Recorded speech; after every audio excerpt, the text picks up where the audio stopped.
are you focusing on? Where are you putting your attention? Who are you giving your attention to? Why do they deserve your attention?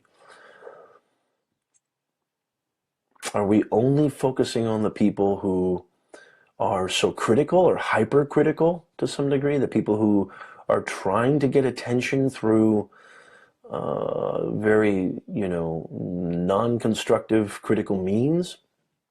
What about the people who it does resonate with?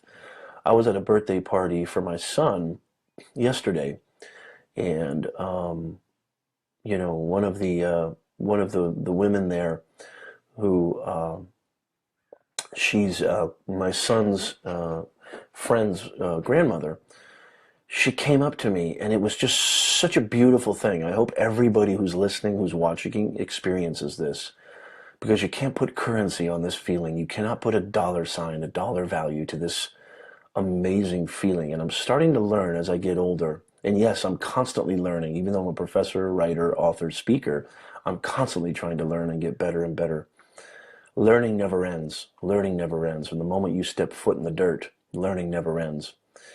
And she sat next to me in this beautiful radiating smile, and she looked at me and she said, "I just want to let you know I love the stuff that you do on Facebook. I love the stuff that you put out there.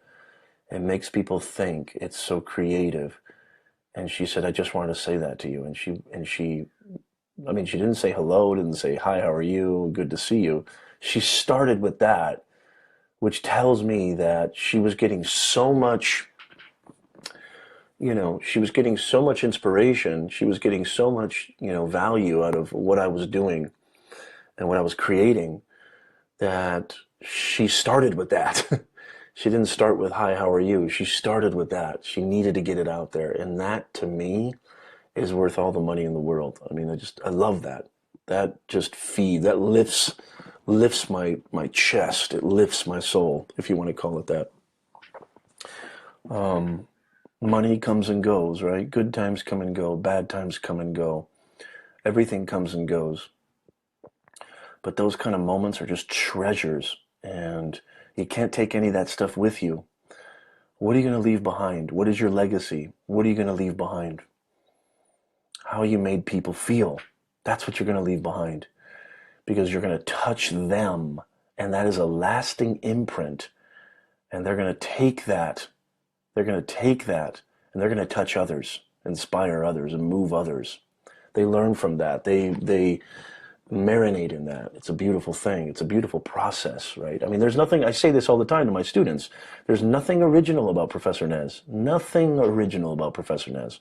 I am just a composite of all the great masters and teachers' experiences that came before me. There's nothing original about Professor Nez. I just want to be a reminder. All my greatest teachers, all my greatest masters that I worked with, that I read, they reminded me of what I already had in here. They reminded me of who I truly am. They reminded me that all the chaos, all the stress, distress, excuse me, is self-created,